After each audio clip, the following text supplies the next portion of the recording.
आज हम एक ऐसे केस के बारे में बात करेंगे जिसमें एक इंसान ने हैवानियत की सारे हदें पार कर दी। उसने ना बस लोगों को उठाया, उनका बलात्कार किया, उनको काट के खाया भी, और उसने ये सारे अपराध कबूल भी किए पुलिस के सामने। बट फिर भी उसकी फांसी को 2 घंटे पहले रुकवा दिया गया और आज वो हमारे बीच जिंदा है। चर्चा है।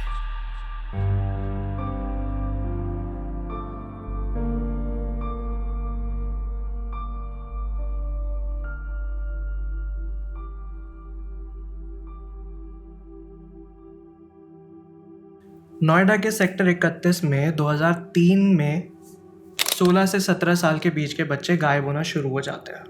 उनके पेरेंट्स लाजमी है बहुत ज़्यादा परेशान हुए होंगे। वो लोग गए पुलिस के पास, उन्होंने बहुत कोशिश करी कि वो रिपोर्ट लिखें, लेकिन पुलिस वालों ने उनकी रिपोर्ट लिखी ही नहीं।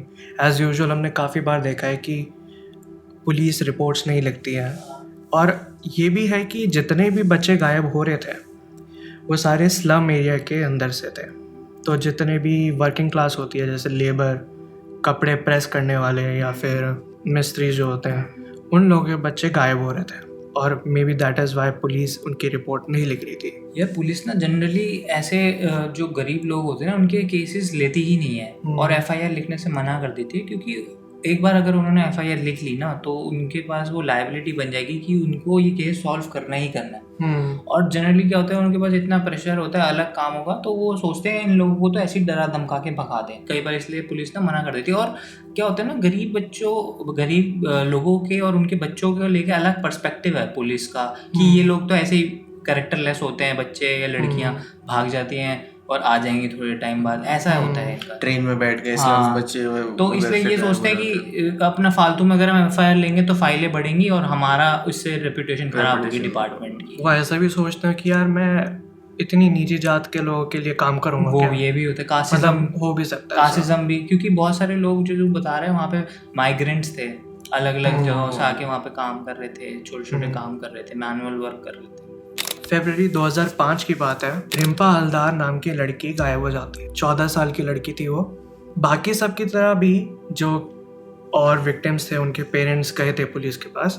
ये भी वैसे ही करते हैं पेरेंट्स इनके। वो जाते हैं पुलिस स्टेशन, वहाँ पे रिपोर्ट लिखवाने की कोशिश करते हैं, लेकिन एज यूजुअल जैसे कि तूने बताया पुलिस वाले उसकी रिपोर्ट नहीं लिखते हैं। 1 साल हो चुका था और अभी तक इस केस के ऊपर कुछ भी काम नहीं हुआ था। इनफैक्ट केस लिखा ही नहीं था उन पुलिस वालों ने 1 साल तक। जिस जगह से ये गायब हो रहे थे बच्चे, सेक्टर 31 में, वहीं पे पास में ना कुछ बच्चे क्रिकेट खेल रहे थे।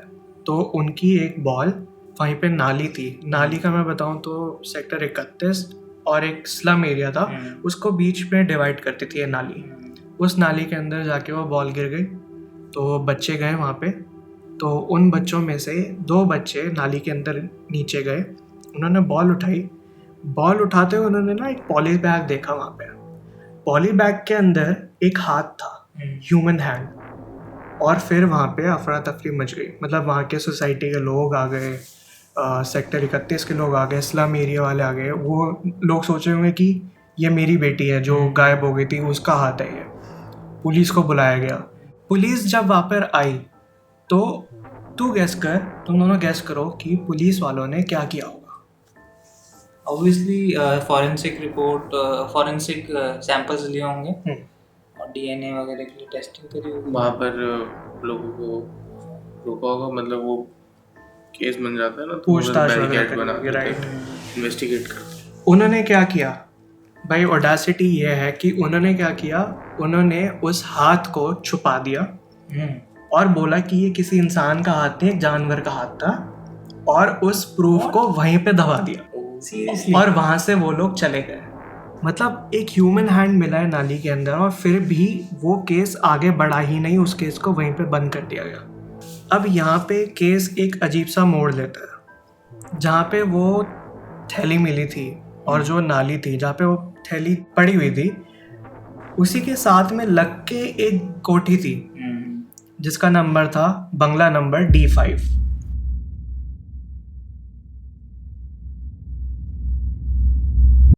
सात मई 2006 नंदलाल की बेटी पायल गायब हो जाती है। पायल के गायब होने के बाद उसके पिता ने पूरा दिन वेट किया कि भाई कॉल आएगा, कुछ इन्फो देगी पायल, क्योंकि रेगुलरली जब भी वो कहीं बाहर जाती थी तो उसके फादर को पता होता था कि वो कहाँ जा रही है, कितने से कितने बजे तक जा रही है और वापस कब आएगी। लेकिन ये दिन ऐसा था कि उसने ना कॉल किया ना कुछ किया, रात हो चुकी थी। उसके पिता को पता लग गया कि कुछ हो गया इसके साथ। उसको अजीब लगा और वो गया पुलिस स्टेशन के पास। यू गेस्ड इट कि क्या किया होगा पुलिस वालों ने। उसको भी वहाँ से भगा दिया, ना उसकी रिपोर्ट लिखी ना कुछ। लेकिन बाकी केसेस से अगर कंपेयर किया जाए पायल के पिता को, तो ये चुप रहने वाले इंसान नहीं थे। इन्होंने सोचा कि मैं खुद ही पता लगाता हूँ। पायल के पिता को पता था कि वो कहाँ गई है। पायल गई थी बंगला नंबर D5। अच्छा, वो जो नाली के उस तरफ, नाली के दूसरी तरफ जो बंगला था, उसके पिता को पता था वो। तो वो डायरेक्ट D5 पे गया। उन्होंने घंटी बजाई, अंदर से एक इंसान आया। उसने बोला कि नहीं, यहाँ पे पायल तो आई नहीं, यहाँ पे आज पूरे दिन पायल थी नहीं, मैं अकेला ही हूँ यहाँ पे। और फिर वहाँ से उसको भेज दिया उसके पिता को। ऑटो रिक्शा वाले होते हैं ना ढेर सारे, उनसे पूछताछ करने के लिए गए वो। तो ऑटो रिक्शा वालों से पूछा उन्होंने कि क्या आपने, मतलब फ़ोटो होगी, क्या आपने इस लड़की को देखा है कहीं इसको छोड़ा है कि नहीं। तो एक रिक्शा वाले ने उसको पहचान लिया। उस रिक्शा वाले ने बताया कि हाँ, मैं इस लड़की को बंगला नंबर D5 के पास लेके गया था। अच्छा। वहाँ पे मैंने उसको उतारा था। इसके पास चेंज नहीं था, तो इसने बोला था आप थोड़ी देर वेट कीजिए, मैं अंदर जाके बंगले के अंदर जाके पैसे लेके आपको देती हूँ। तो पायल घर के अंदर गई थी, लेकिन वो वापस नहीं आई कभी बाहर। वो ऑटो से उतरा और वो गया, वैसे ही घंटी बजाई उसने। वही बंदा जो था घर के अंदर, वो बाहर आया। उसने उसको बोला कि पायल तो चली गई है, दूसरे पीछे वाली दरवाजे से चली गई है। ऑटो रिक्शे वाले को लगा कि यार वो पैसा नहीं देना मांग रही होगी, तो 60-50 रुपए के लिए मैं क्या इतना लड़ाई करूंगा। तो ऑटो रिक्शा वाला वहाँ से चला गया। अब इस पूछताछ के बाद पक्का हो चुका था कि पायल उसी D5 बंगले में गई थी। तो नंदलाल वापस जाता उस बंगले में और फिर से घंटी बजाता, लेकिन इस बार किसी ने घंटी का आंसर नहीं दिया, मतलब कोई बाहर आया ही नहीं। 1 महीना बीत जाता है और कोई भी सुराग नहीं मिलता, लेकिन फिर भी नंदलाल अभी भी हार नहीं मानते और वो वापस पुलिस स्टेशन जाते हैं। और इस बार वो वापस बोलते हैं कि पायल इधर ही गई थी, पायल इधर से ही गायब हुई थी D5 नंबर कोठी से। पुलिस वाले उसको बोलते हैं कि आपकी बेटी किसी के साथ भाग गई है। भाई यही तो होता है, मतलब मैंने जैसे बताया कि पुलिस वाले गरीब लोगों के बच्चों को तो कैरेक्टरलेस समझते हैं कि लड़कियां तो किसी के साथ भाग गई, या फिर वो ऐसे प्रोस्टिट्यूशन बिजनेस में है या कुछ भी, मतलब वो उनको सीरियसली। और अपनी खाल बचाने के लिए वो केस को ऑलरेडी बंद करना चाह रहे थे कि उनको ज्यादा मेहनत ना करना पड़े और एविडेंस ढूंढने का, मतलब आलस कह लो या क्या कह लो, कुछ भी कह लो। और अगर उनसे वो बोलोगे ना तुम कि FIR तो लिख दो, तो वो तुम्हें धमकाएंगे, अच्छा तू बताएगा वो हमें हमारा काम, अच्छा, ये वो ऐसे कर देंगे। मैंने बताया था 7 मई 2006 में गायब हुई थी। अब जून 2006 आ चुका है। नंदलाल चुप ना रहते हुए SP के पास जाते हैं अपना केस लेके। SP इस केस को दबाते नहीं है जैसे बाकी पुलिस वाले दबा रहे थे। SP हिदायत देते हैं पुलिस वालों को कि अब इस केस के ऊपर अच्छे से कार्रवाई चाहिए मेरे को। पुलिस सबसे पहले उसके फ़ोन को ट्रेस करती है, पायल के फ़ोन को ट्रेस करती है। उससे ये पता चलता है कि D5 कोठी में ही उसका फ़ोन गया था अंदर और वहीं पे ही ऑफ हुआ है। तो इससे ये चीज़ साबित हो गई है कि पायल उस दिन D5 बंगले में गई थी और वहीं पे कुछ ऐसा हुआ जो पायल उसके बाद बाहर नहीं आई उस बंगले से और आज तक अभी गायब है वो। एक चीज़ जो बहुत ही ज़रूरी थी इस केस के अंदर, एक कड़ी, वो ये थी कि जो उस फ़ोन पे लास्ट नंबर डायल हुआ था वो था सुरेंद्र कोहली के नाम पे। सुरेंद्र कोहली D5 बंगला जो था ना उसी का केयरटेकर था और उस दिन पायल ने घंटे बजाई थी और किसी ने दरवाज़ा खोला था।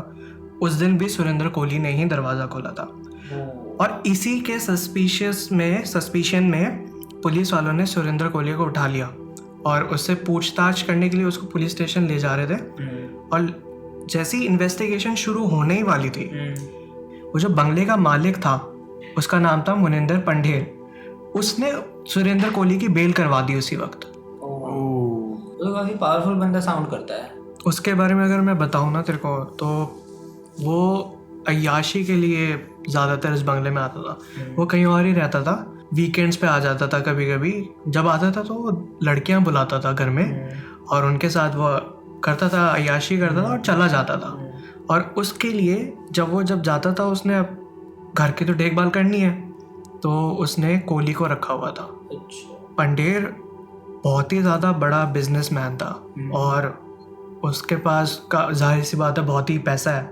ये भी कहा जाता है कि पुलिस वालों के बीच में उसकी बातचीत थी, उठना बैठना था, ये सारी चीज़ें बोली जाती हैं कि हाँ वो बहुत ही ज़्यादा उसका चलता था वहाँ पे, जिस वजह से काफ़ी बार उसने कोहली से पूछताछ करने से पहले ही उसको निकलवा भी दिया था, जैसे मैंने तेरे को बताया। तो ये चीज़ भी तभी पॉसिबल है जब पुलिस से कुछ बातचीत हो तुम्हारी। हाँ, अब जैसे मैंने तुम लोगों को बताया कि पायल उस दिन D5 पे आई थी। क्यों आई थी? वो इसलिए आई थी क्योंकि उसको बुलाया गया था उसी काम के लिए जो वो उसका मालिक पंडेर करता था। अच्छा। लेकिन एक चीज़ याद रखो कि उस वक्त पंडेर घर पे था ही नहीं। तो कोहली ने फ़ोन करके ये बोला कि पंडेर आपको बुलवा रहा है पायल को। तो उसने पायल को घर पे बुलवाया। और एक चीज़ और थी, जब वो पायल निकल रही थी घर से अपने, तो उसके पिता ने उसको भेजा। मतलब उसके पिता को ये चीज़ पता थी कि वो कहाँ जा रही है, क्यों जा रही है। प्लस पंडेर कुछ अमाउंट उसके पिता को भी देता था कि वो अपनी बेटी को उसके घर पे भेजे और वो शारीरिक संबंध बनाए और उसका कुछ अमाउंट उसके पिता को भी मिले। तो इसलिए उसके पिता को इतना अच्छे से पता था कि वो D5 गई है। पुलिस वालों ने और आसपास के लोगों ने उसके ऊपर बहुत उंगली उठाई, लेकिन पायल के पिता को उसके राइट्स पता थे। उसको ये पता था कि चाहे वो कुछ भी काम करता हो या करवाता हो, कोई उसको मार नहीं सकता उसकी बेटी को। पंडेर के कोहली को छुड़वाने के बाद फिर से वो मामला स्क्वायर वन पे आ गया। पुलिस ने अपनी सारी जांच पड़ताल फिर से बंद कर दी और नंदलाल को वापस भेज दिया कि मतलब कुछ नहीं है, केस नहीं है, ख़त्म हो चुका है ये चीज़। इसके बाद वो गया कोर्ट में। वहाँ जाके उसने कोर्ट में उसने अपनी दलीलें पेश करी, कोर्ट ने पढ़ा सब कुछ। प्लस जितने भी विक्टिम्स ऑलरेडी गायब हो चुके थे, उसने उन फैमिलीज का साथ लिया, एक पिटीशन वगैरह साइन करवाई और वो पिटीशन जाके मतलब सबका कलेक्टिव केस लेके जाके उसने कोर्ट में दे दिया। कोर्ट से अब ये वर्डिक्ट आया कि ये जांच पड़ताल अब और अच्छे से होनी चाहिए और इसका कुछ हल चाहिए, कोर्ट को चाहिए। फॉरेंसिक्स टीम आई, वहाँ पे उन्होंने उसी नाली में जांच पड़ताल करना शुरू किया वापस। अब उनको उस दिन एक पॉलीथिन मिला था, अब उनको मिले 40 पॉली बैग्स, 40 पॉली बैग्स। उन्होंने ढंग से जब देखा उसी नाले के अंदर, और उस पॉलीथिन के अंदर से उनको मिली 627 बोन्स, बॉडी पार्ट्स, 17 स्कल्स और टॉर्सो वाला पार्ट, लोअर बॉडी पार्ट। और मतलब अब ये काफ़ी पुख्ता सबूत था, बहुत ही स्ट्रॉन्ग सबूत था कि कुछ तो इधर ऐसा हो रहा है। तो अब कोहली को अरेस्ट कर लिया गया। कोहली से जांच पड़ताल करनी शुरू करी गई, इन्वेस्टिगेशन शुरू करी गई। कोहली ने धीरे धीरे सब कुछ बताना शुरू करा। माहौल ऐसा था कि 4 पुलिस वाले उससे पूछ रहे थे कि हुआ क्या है, कैसे हुआ ये सब। कोहली ने जब कन्फेस करना शुरू किया तो कुछ ऐसा उसने कन्फेस किया कि जितने भी पुलिस वाले थे उस रूम के अंदर, वो सारे बाहर चले गए उस रूम से। वो सुन ही नहीं पाए कि वो क्या बता रहा है। ऐसा क्या बताया होगा उसने? मैंने उसी टाइम तुरंत काट करके और इसका मैंने बाजू और ये सीने का एक पीस भी खाया था। अच्छा। हाँ जी, जो मैंने घर में ही मतलब किचन में बनाया था। उस दिन पायल को उसने बुलाया था घर पे, पंडेर बुला रहा है ऐसे बोल के। पायल उसके घर पे गई, उसने पैसा मांगा जो पायल ने बोला था ऑटो वाले से कि मैं चेंज लेने जा रही हूँ। फिर ऑटो वाले ने बेल बजाई थी, फिर ऑटो वाले को उसने भेज दिया कि पायल तो चली गई है, जबकि पायल अभी भी घर के अंदर है।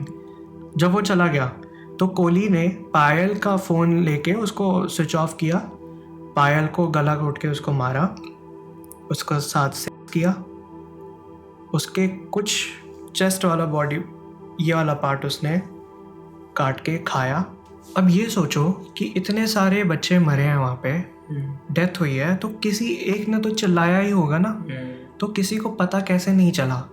काफ़ी वियर्ड बात है यार, लेकिन लोग इतना मतलब गायब हो रहे हैं एक ही लोकेशन से, सोच रहा है तो, और पुलिस एक्शन नहीं ले रही है, और ना लोगों को स्मेल आ रही है। मेरे को पता है क्या लग रहा है कि स्मेल का दिक्कत क्या है, कि वो तो सोच रहे होंगे अरे नाला ही था। हाँ वही है ना कि उनको तो आदत होती है तो को भी डेड यार बॉडी। ये भी देखो एक चीज़ कि वहाँ पे एक पहले ऑलरेडी हाथ मिल चुका है, तुम ये भी चीज़ को नोटिस करो, और लोगों ने देखा उस हाथ को और पुलिस ने उस चीज़ को वहीं पे दबा दिया।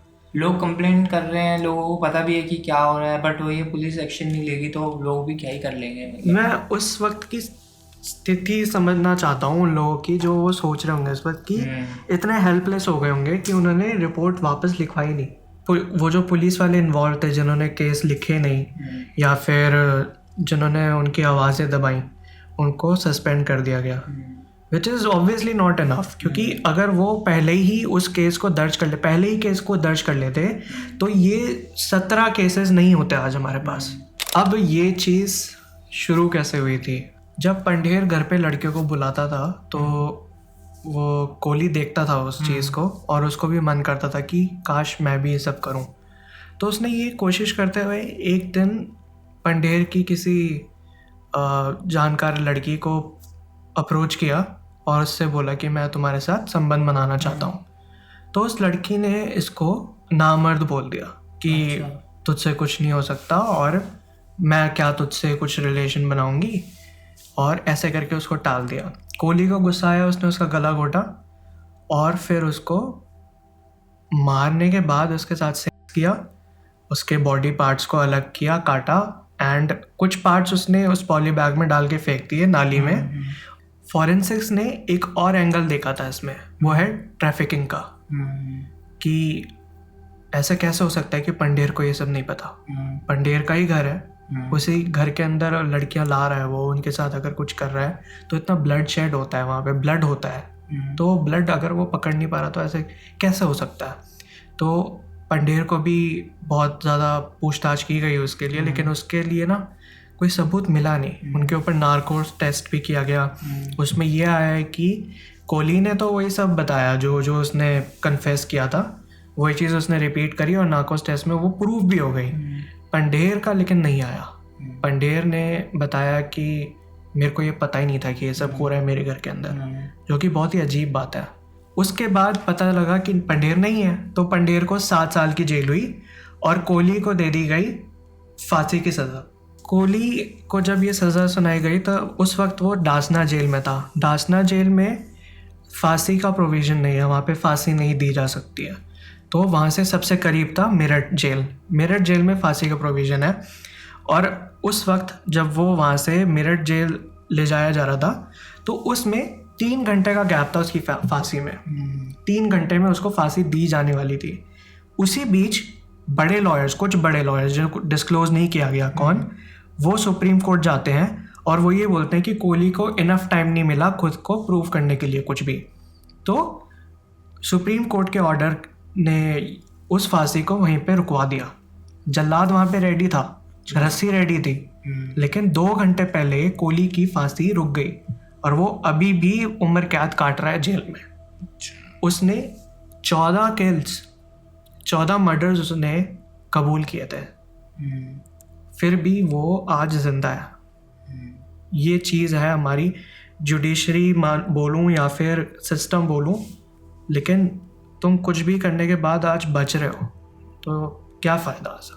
यार इसका ना इसका कहीं ना कहीं आंसर ना एक जो मूवी आई है अभी सेक्टर 36, वो इसी टॉपिक के ऊपर है, और उसमें उन लोगों ने काफ़ी हिंट्स दिए हैं अलग अलग, जो डायरेक्टर है उसमें ये बताया है कि पहले स्टार्टिंग से शुरू करता हूँ कि जो वो था कोहली, उसमें दिखाया है कि कोहली के बचपन में उसका जो मामा था ना वो एक कसाई था।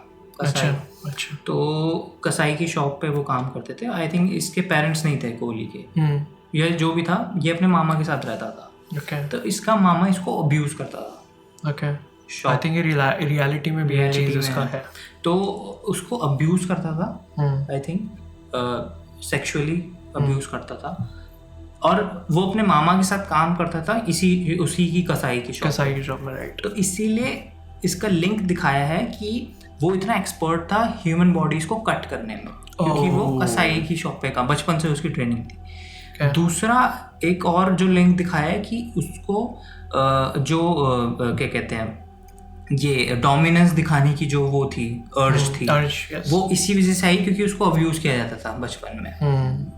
वो इसका मतलब अपने आप को मैन प्रूफ करने के लिए जो भी है, अपनी भड़ास निकालने के लिए वो गलत कर रहा था दूसरों के साथ। बस वो एक ट्रिगर का वेट कर रहा था कि कुछ चीज़ उसको ट्रिगर कर दे। और दूसरा ये भी दिखाया कि जब उसका मामा एक दिन उसको अब्यूज कर रहा था शॉप बंद करके, तब उसने उसके पास वो जो उसका वेपन था काटने वाला, उसी से ही अपने मामा को काटा था उसने अपने डिफेंस में। और उसके बाद उसको काटने के बाद उसने अपने मामा का फ्लैश खाया था। तो पुलिस को उसने यही बयान दिया था कि मैंने जिस दिन अपने आप को बचाने के लिए अपने मामा का फ्लैश खाया ना, तो उसके बाद से मेरे जीभ पे टेस्ट बैठ गया उस चीज़ का। अच्छा। तो उसके बाद मेरे को बहुत ज़्यादा जो है क्रेविंग्स होती थी ह्यूमन फ्लैश की। दूसरा सवाल ये आता है कि जो उसका जो ओनर था पंडेर, कोठी का ओनर, हाँ, जो कोठी का ओनर था, वो ऐसा मूवी में दिखाया गया कि वो जब वो लड़कियां वगैरह बुलाता था, प्रोस्टिट्यूट्स को बुलाता था अपने घर पे, तो वो उसको शूट करता था। ओके। पंडेर अपने पूरे टेप बनाता था। और टेप बनाने का काम किसका होता था? इसका कोहली का होता था। कोहली वाज मतलब कैमरा ऑपरेटर और कुछ भी ऐसा बोल सकते हो। तो कोहली के पास बहुत सारे प्रूफ थे, ये कैसेट्स थी पंडेर की। ओके। तो पंडेर का बोला जाता है कि कुछ ऐसी सेक्स टेप्स भी थी बहुत अजीब, बतानी वो दिखाई भी नहीं है मूवी में और दिखाई जा भी नहीं सकती, बट उसमें ऐसे सीन है कि पुलिस वाले वो टेप देख रहे हैं ना, तो वो घबरा गए, उन्होंने लैपटॉप लिटरली ऐसे बंद कर दिया। और वो टेप्स किसकी थी? वो उसकी पंडेर की थी। ओह अच्छा, तभी तो कोहली ने बहुत स्मार्टली कुछ टेप्स को अपने गांव में भिजवा दिया था जहाँ पे उसकी वाइफ रहती थी एज अ कुरियर। रियलिटी में बताऊं तेरे को, जब पुलिस ने केस को दे दिया था सीबीआई को, तब ये इनको ढूंढ रहे थे, कोहली को ढूंढ रहे थे। कोहली भाग चुका था। तो ये चीज था रियलिटी का, मैं बता रहा हूँ कि वो अपने गांव में जाके छुप गया हुआ था। क्यों? क्योंकि एक शादी का फंक्शन था। तो पुलिस ने पंडेर को बोला कि आप अपने ड्राइवर को भेजो और उसके लेके आओ यहाँ पे, तब वो आया था वहाँ पे। तो आई थिंक ये लिंक बिठाया है मूवी के अंदर। तो इनिशियली तो पंडेर ने अपने आप को सेव कर लिया था, क्योंकि उसमें मूवी में ये भी दिखाया, जैसे तूने बताया, वो बहुत पॉलिटिकली स्ट्रांग था। जो एसपी था वो उसका बैचमेट था पंडेर का, और पूरा केस वही संभाल रहा था। तो बहुत इजीली वो बच गया था। और पहले तो उसने सारा जो था मतलब जिम्मा उसके ऊपर डाल दिया था, कोहली के ऊपर। बट बाद में उसने शायद से कोहली ने शायद उसको जो है ब्लैकमेल किया होगा या क्या किया होगा, तब इसलिए उसको बचाया गया होगा, मे बी। दैट्स व्हाट मेरी थ्योरी। बट मतलब सच में क्या है वो तो किसी को भी नहीं पता है। हाँ, कोई इतना मेहनत क्यों करेगा एक नौकर को बचाने में? वही तो, क्योंकि कुछ ना कुछ ऐसा इन्वॉल्वमेंट था उसका भी, जो कि वो दिखाया नहीं है मूवी में भी, और शायद किसी को पता भी नहीं है। तो ये सभी डिस्कशन सुनने के बाद आपके हिसाब से गलती किस और से थी? क्या ये गलती पुलिस प्रशासन की थी, जिन्होंने उन मासूमों का केस की एफआईआर लिखने से ही मना कर दिया, या ये गलती जुडिशरी की थी, जिन्होंने टाइमली एक स्ट्रिक्ट एक्शन नहीं लिया, जिसकी वजह से वो मुजरिम खुलेआम घूमता रहा और ज़्यादा अपराध करता रहा, या ये गलती मीडिया की थी, जिन्होंने इस केस को कहीं पे भी कवर ही नहीं किया और ये केस कभी लाइमलाइट में आया ही नहीं, या ये गलती उन मासूमों की, उन गरीब लोगों की थी जिन्हें अपने बेसिक फंडामेंटल राइट्स ही नहीं मालूम थे। अपने सजेशंस को कमेंट्स में बताएं और हमें फीडबैक दें कि जिससे हम अपने कंटेंट को और इम्प्रूव कर सकें। और अगर आप इस चैनल पर नए हैं तो हमें सब्सक्राइब करें और आने वाली वीडियोस को देखने के लिए बेल आइकन को दबाएं। अगर आपको हमारी वीडियोस पसंद हैं तो इसे अपने दोस्तों के साथ शेयर करें और लाइक करें। अगर आप हमें सपोर्ट करना चाहते हैं तो नीचे दिए गए लिंक्स के थ्रू अपना कंट्रीब्यूशन शेयर करें। एंड अगर आप अपनी स्टोरीज़ को हम तक पहुंचाना चाहते हैं तो हमें कांटेक्ट करें। चर्चा।